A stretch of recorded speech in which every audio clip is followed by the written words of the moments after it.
बारिश में बेघर बहन के लिए आया अमीर रिश्ता।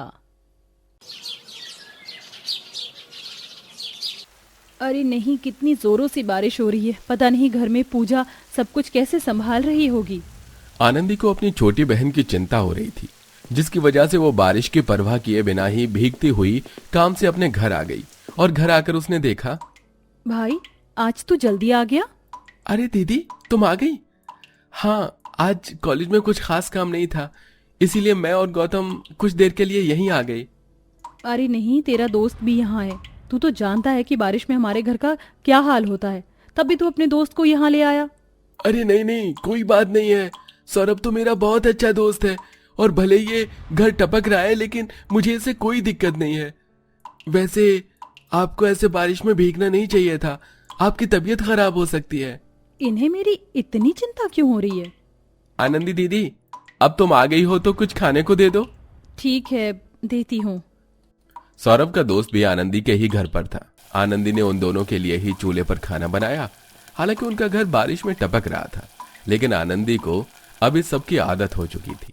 गौतम और सौरभ सूखी जगह देखकर बैठ गए और खाना खाने लगे। अरे नहीं, इस बारिश के चक्कर में मैं तो पूजा के बारे में भूल ही गई थी। वो कहाँ है? वो अंदर सो रही हैं। दीदी, मुझे भी भूख लगी है। उठ गई? भूख लगी है तो जाकर हाथ मुंह धो, मैंने अभी अभी खाना बनाया है। आनंदी ने बड़े ही प्यार से अपनी छोटी बहन के हाथ मुंह धुलवाए और फिर उसे खाना भी खिलाया। ये सारा मंजर गौतम बड़े ही प्यार से देख रहा था। भाई, ओ गौतम। हाँ, कहाँ गुम था?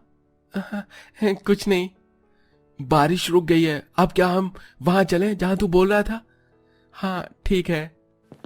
सौरभ और गौतम दोनों ही घर से चले गए। टपका लगने की वजह से सारे घर में कीचड़ हो गया था, जिसको पूजा और आनंदी ने मिलकर साफ किया। आनंदी ही अपनी बहन भाई के लिए सब कुछ थी। उनके माँ बाप अब इस दुनिया में नहीं थे, जिसकी वजह से अपने भाई बहनों के लालन पालन की जिम्मेदारी आनंदी के ही कंधों पर आ चुकी थी। वो बड़ी ही सीधी सी लड़की थी, जो दूसरों के घरों में काम करके अपना गुजारा करती थी। ऐसे ही सिलसिला जारी था और आज सुबह से ही आसमान में काले बादल गहरा रहे थे। पूजा को तो स्कूल भेज दिया, सौरभ भी कॉलेज चला गया है, तो अब मुझे भी जल्दी से मालकिन के यहाँ चले जाना चाहिए। घर के कामों को निपटाकर आनंदी भी अपने काम पर चली गई। उसके वहां पहुंचते ही बारिश शुरू हो गई। अरे वाह, अब आ रही है तू? अब यहाँ बुत बनकर खड़ी मत रहे, बाहर कपड़े पड़े हुए हैं, उन्हें लेकर आ। अपनी मालकिन की बात सुनकर आनंदी जल्दी से आंगन में गई, जहां कपड़े फैले हुए थे, और उसने बारिश में भीगते हुए सभी कपड़ों को उतार लिया। इस बीच वो भी पूरी भीग चुकी थी। सारे घर में कीचड़ कर दिए, अब जल्दी से इसे भी साफ कर। आनंदी की मालकिन उससे बहुत काम लेती थी। उसने उससे सारा पानी भी साफ करवाया और फिर कितनी अच्छी बारिश आ रही है, इसको ऐसे तो गवाना बेवकूफी है। आनंदी, जल्दी से ऊपर बड़ा वाला कारपेट लेकर चढ़ जा, इस बारिश में वो भी धुल जाएगा। लेकिन मालकिन, बारिश बहुत ठंडी है और इतना बड़ा कारपेट में अकेले कैसे? ओहो चुई मुई, तू तो बहुत नाजुक है। अरे तू काम वाली है, राजकुमारी नहीं। जो बोला है वो कर, वरना महीने पर 50 रुपए काट लूंगी। नहीं नहीं मालकिन, ये मत कीजिएगा, मैं जाती हूँ। आनंदी अकेले ही हॉल में बिछाने वाला भारी कारपेट ऊपर लेकर चढ़ गई और उसे धोने लगी। वो कारपेट बहुत ज्यादा बड़ा था, बारिश भी काफी तेज थी। अभी आनंदी उसे भीगते हुए धो ही रही थी कि तभी बहुत तेज तेज आंधी चलने लगी, और आनंदी ने जैसे ही देखा तो गांव में थोड़ी सी बाढ़ आ रही थी। अरे नहीं, ये तो शायद गांव की नदी का पानी है। ये गांव में भरता जा रहा है, क्या करूं? हमारा तो घर भी ऊंचाई पर नहीं है। आनंदी को अपने घर की चिंता हो रही थी, लेकिन उसकी मालकिन ने उसे घर नहीं जाने दिया। उसके भाई बहन भी अपने अपने स्कूल और कॉलेज में ही थे, जिसकी वजह से आनंदी ने भी ज्यादा जोर नहीं दिया। बारिश और आंधी का बहाव बढ़ता गया और गांव में छोटी सी बाढ़ आ गई। मालकिन, क्या मैं अपने घर चली जाऊं? सुना है गांव में बाढ़ आ गई है। अमीर और ऊंचे घर वाले लोगों को तो परवाह नहीं है, लेकिन हम जैसों का घर बाढ़ में ढह सकता है। ढहता है तो ढह जाए, उसमें तू क्या करेगी? अभी सही रहेगा कि तू गांव में ना ही जाए, ऐसे बाढ़ में निकलना सही नहीं है। पहले बर्तन धो, खाना बना, उसके बाद चली जाना। आनंदी अपने हालातों से मजबूर थी। वो अपनी मालकिन से आगे नहीं चल सकती थी, जिसकी वजह से उसने अपनी मालकिन के कहे सभी काम किए और फिर वो जल्दी से अपने गांव की तरफ को निकल गई। उसे अपने भाई बहन की चिंता हो रही थी। पानी तो अब काफी उतर चुका था, लेकिन जैसे ही आनंदी ने अपने घर जाकर देखा तो उसकी आंखें आंसुओं से भर गई उसका पूरा घर बारिश में ढह चुका था और उसके भाई बहन उसी के इंतजार में वहीं खड़े हुए थे। जिसका डर था वही हुआ, अब हम क्या करेंगे। माँ बाबा का दिया हुआ ये एक घर ही तो हमारे पास था, अब ये भी हमसे छिन गया। दीदी रो नहीं, हिम्मत रखो। तीनों बहन भाई अब बेघर हो चुके थे। बारिश का मौसम था और अब ऐसे में उनकी समझ नहीं आ रहा था कि वो कहाँ जाए। लेकिन आनंदी हार मानने वालों में से नहीं थी। वो अपने बहन भाई के साथ गांव में ही भटकने लगी। बारिश भी आ रही थी। आच्छू! दीदी आपको सर्दी हो गई है क्या? नहीं नहीं, मैं तो ठीक हूँ। आनंदी आज के दिन बहुत बारिश में भीगी थी, जिसकी वजह से उसे जुकाम हो गया था। लेकिन वो अपने बहन भाई को परेशान नहीं करना चाहती थी, जिसकी वजह से उसने झूठ बोला। काफी देर ठिकाने के लिए भटकने के बाद उन्हें एक छोटी सी भूसे और मिट्टी की झोपड़ी मिली। ये किसका है? कमाल की बात है कि इतनी तेज बारिश और आंधी में भी ये मिट्टी की झोपड़ी सही है। भगवान एक रास्ता बंद करता है तो दूसरा भी जरूर खोलता है। दीदी ये चाहे किसी का भी हो, लेकिन अब ये हमारा है, चलो। तीनों भाई बहन उस मिट्टी की झोपड़ी में आ गए। वो बहुत छोटी सी थी, लेकिन सर छुपाने के लिए ठीक थी। तीनों ने रात उसी में गुजारी और सुबह को जब सौरभ और पूजा अपने अपने स्कूल कॉलेज गए, तब आनंदी के पास सौरभ का दोस्त गौतम आया। आप? सौरभ तो कॉलेज चला गया है। मैं आज सौरभ से नहीं, तुमसे मिलने आया हूँ। मुझसे? घबराओ नहीं आनंदी, जानती हो मैं तुम्हें पसंद करने लगा हूँ।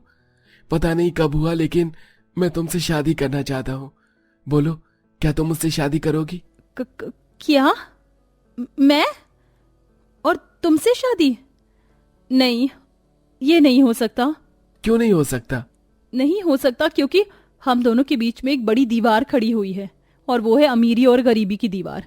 भले ही मैं हाँ कर दूं, लेकिन ये समाज और तुम्हारे माता पिता मुझ बेघर लड़की को नहीं अपनाएंगे। हम दोनों की जिंदगी बहुत अलग है, इसीलिए अच्छा होगा तुम मेरे बारे में भूल जाओ।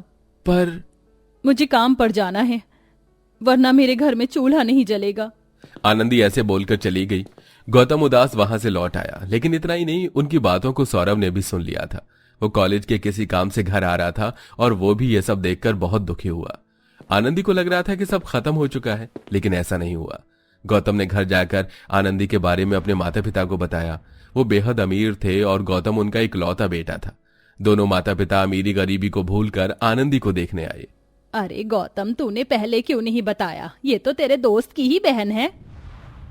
आपका स्वागत है, आइए बैठिए। आनंदी उन्हें बिठाने लगी कि तभी बारिश शुरू हो गई और सारा घर टपकने लगा। अरे नहीं, अब मैं आपको कहाँ बैठाऊं, मुझे माफ कर दीजिए। कोई नहीं बेटा, ऐसा होता है, हमें इससे कोई दिक्कत नहीं है। हमें तो बस अपने बेटे की पसंद को देखना था। वाकई गौतम ने हीरा ढूंढा है। बिटिया, अब तुम ससुराल आने के ख्वाब देखो। गणेश और सुमित्रा को आनंदी पसंद आ गई। उन अमीर लोगों की भी इतनी इंसानियत देखकर अब आनंदी को भी किसी की परवाह नहीं थी। अगले ही दिन से शादी की तैयारियां शुरू हो गईं, जिसमें सारा खर्चा गौतम ने ही उठाया। क्या मैं अंदर आ सकता हूँ?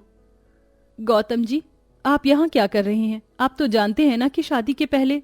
अरे छोड़ो बेकार की बातें, हमारी तो शादी भी सभी से अलग है ना। ये लो, मैं तुम्हें हमारी शादी का जोड़ा देने आया हूँ। गौतम आनंदी को शादी का महंगा जोड़ा देकर गया, जिसको देखकर उसकी आंखें फट गईं। ये तो बहुत महंगा लग रहा है। वाह दीदी, आप तो इसे पहनकर बहुत सुंदर लगोगी। आनंदी अपने शादी के जोड़े को देखकर बहुत ज्यादा खुश हुई। उसी दिन आनंदी की हल्दी मेहंदी की रस्म हुई, जिसमें गांव की औरतों ने घर में आकर रौनक की। अगले दिन आनंदी की शादी थी। आनंदी को बाहर से महंगे मेकअप आर्टिस्ट ने आकर तैयार किया और उसकी गौतम से शादी हुई। शादी के बाद विदाई के वक्त आनंदी बहुत ज्यादा रोई। भाई, अपना ख्याल रखना। तू भी बहन, अब तो तू अमीर घराने की बहू बन गई। अरे वाह, अब तो तू दोस्त से जीजा भी बन गया। मेरी बहन को हमेशा खुश रखना। रखूंगा, और मैं तुझे कुछ देना चाहता हूँ।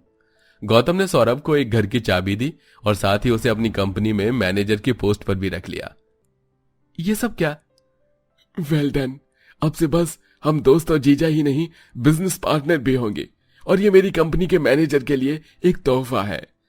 गौतम ने सौरभ को तोहफे में एक पक्का घर और साथ में काम दे दिया, जिसे देखकर आनंदी बहुत ज्यादा खुश हुई। अब उसके भाई के पास काम था और रहने को अच्छा घर भी। वहीं आनंदी पूजा को अपने साथ ही रखती थी और अब सब कुछ ठीक हो चुका था।